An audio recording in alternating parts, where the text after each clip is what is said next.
After 22 years, Nintendo finally decided to release a sequel to one of the most popular Pokémon spin-offs ever. I'm a fan of Pokémon Mystery Dungeon, but Pokémon Snap definitely has its charm. It's pretty much a rail shooter with wildlife photography. And Pokémon! Pokémon Snap was pretty much the very first game that let you see our beloved Pokémon out there in the nature minding their own business. And that in 3D! To be honest, I've never had a Nintendo 64. And the only experience I had with the original Pokémon Snap was back when you could play it on an N64 kiosk at our electric store. And I mostly have watched my elder sister play it since I was too little and also probably too dumb to really understand what's going on the screen. The only thing I cared for was... Is this real life? Since I've never really got to play the original Pokémon Snap before. I mean, I could have at some point, but you know how it is. The struggle of hooking up old consoles to modern TVs and stuff, and emulators don't offer the real feel. I am really excited to try new Pokémon Snap on the Nintendo Switch. But when I saw the trailers for the game, I thought of something. Okay guys, come closer for this. It's alright, a little bit closer. Okay, that's enough.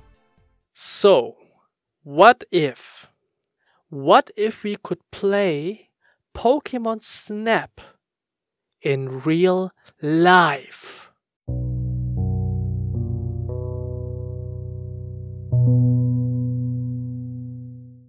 Let's see who we've got here. Hello there! I see you are the new Pokémon photographer. Is that correct? Nice to meet you. I am Professor Mirror, Les. I explore and research all the creatures that are so-called Pokémon. Well, explore might be a little bit too far-fetched. That was me from the younger times, I suppose.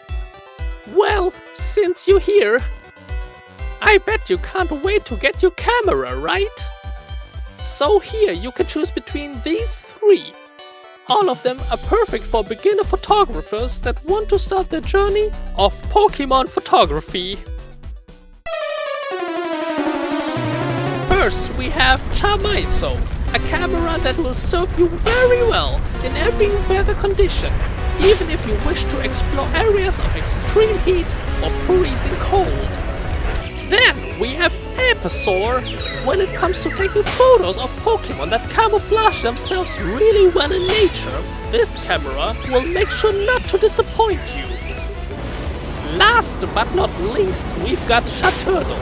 This camera is the perfect companion when it comes down to taking photos of the deep sea when exploring the homes of water Pokémon.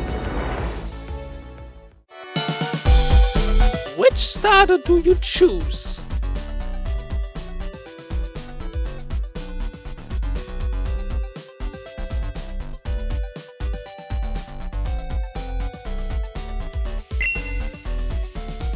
Oh, you choose Episaur. Is that correct? Alright then, I can see you two have great chemistry already. Here's a lens and some gear to get you started. Good luck becoming the new Pokémon photography master.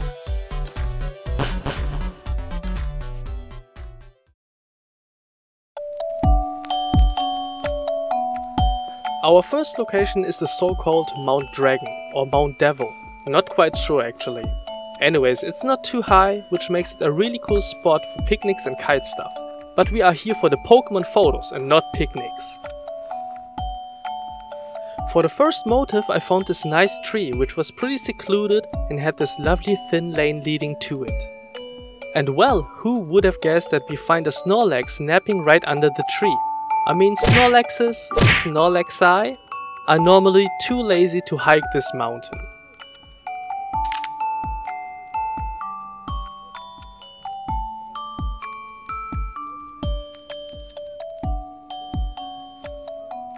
Right after that I saw two women walking around and they stood perfectly for me to frame in front of this ruin. By the way, this building was used as a listening station back in the day. And oh man, I got pretty lucky, because I was able to take a picture of Zapdos right before he started to hide behind his ruin.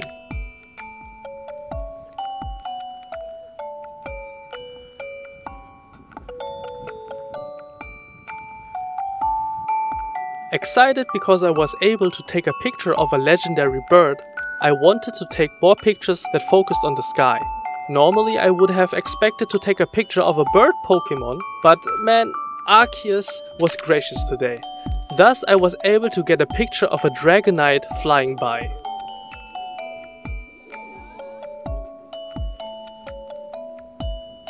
Last but not least, we have my personal highlight of this location. To my right I saw this boy with his mom, and he was controlling a remote controlled plane. These are really fun, so I tried to get a picture of him and his plane together. And when I looked twice, I finally noticed on the RC plane there was a Pichu on it as a pilot.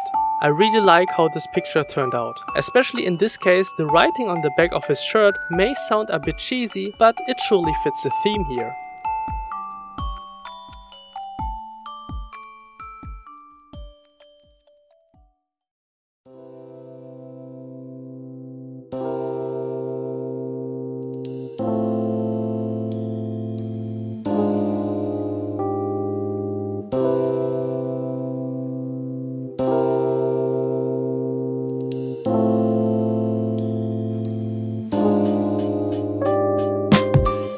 After the photo walk on Mount Dragon, I headed through a forest. Sadly, there weren't too many Pokemon here, but then I saw this tree stand with a couple of Nidoran in front of it. It was such a cute sight with this lovely couple that I just had to take a picture of them.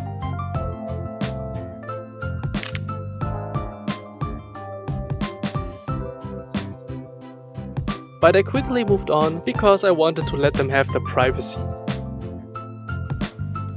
Later on, I found myself in a nice neighborhood. Just walking on the sidewalk, I made eye contact with a Pidgeotto. It just stood on the traffic sign, but it looked so majestically even though it didn't even spread its wings.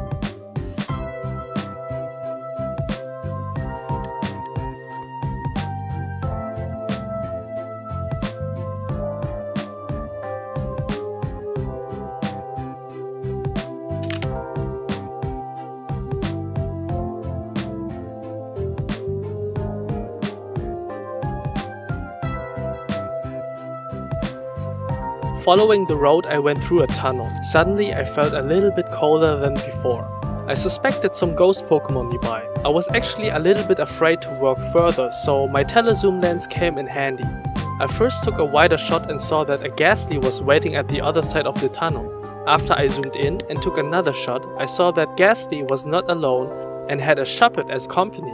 They both seemed like great buddies.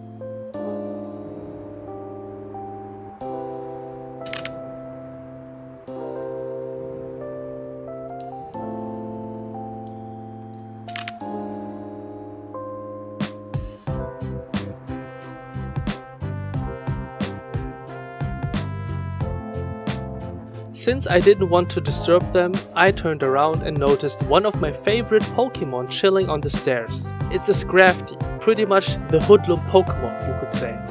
I got pretty close to it without making it too angry, but it still looked pretty unwelcoming to me. Nonetheless, I love how the picture turned out. Scrafty sitting on the stairs with plenty of graffiti behind it.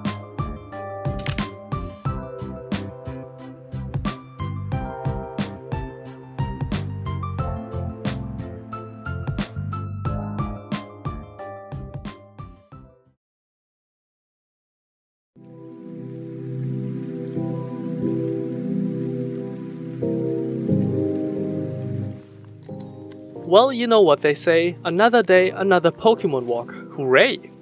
Anyways, on that day I wanted to go to a small lake nearby. It's a very tiny lake.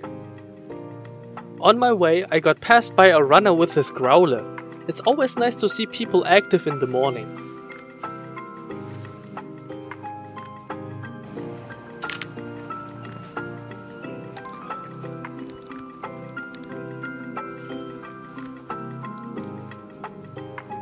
At the lake I saw this Treecko resting at the tree. Normally I would probably zoom in much more to get a better picture of the Treecko, but I love this wide angle composition. It conveys much better the beautiful scenery and calm relaxing vibe of this very moment.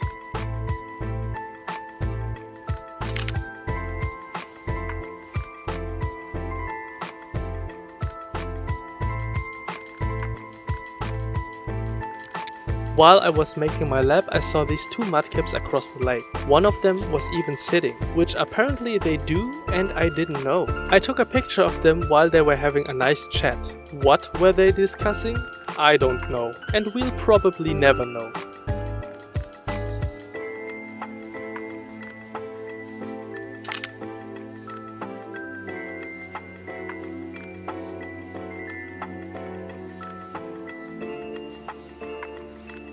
After a while, the sun shined really heavily on this particular tree.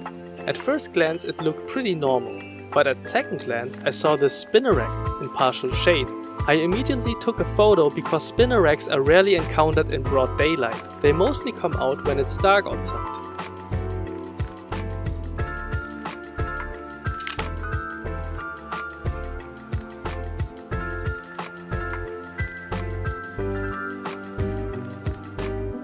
Again across the lake, I saw this quagsire on a tree stem and two whoopers. Maybe the whoopers are children of the quagsire, but we can't be sure of that. To me it kinda looked like the quagsire was teaching the whoopers how to swim, even though I always thought swimming is a skill the whoopers know since birth.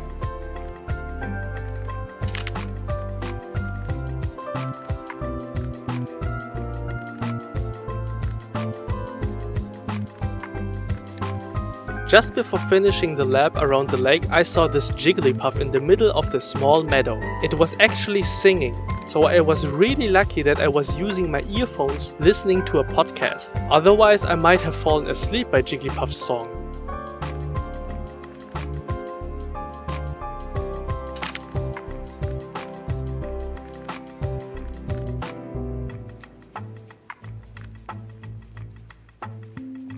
Since I didn't want to push my luck with the Jigglypuff, I wanted to turn around, head home and call it a day.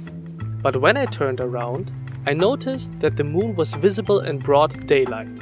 I just thought, why not take a picture of the moon then, since I have a nice telezoom lens on my camera anyways. But when I had a look at the picture, I noticed a black spot on the moon. At first I thought I might have some dirt on the lens or the sensor, but when I zoomed in, I noticed the black spot was definitely not dirt.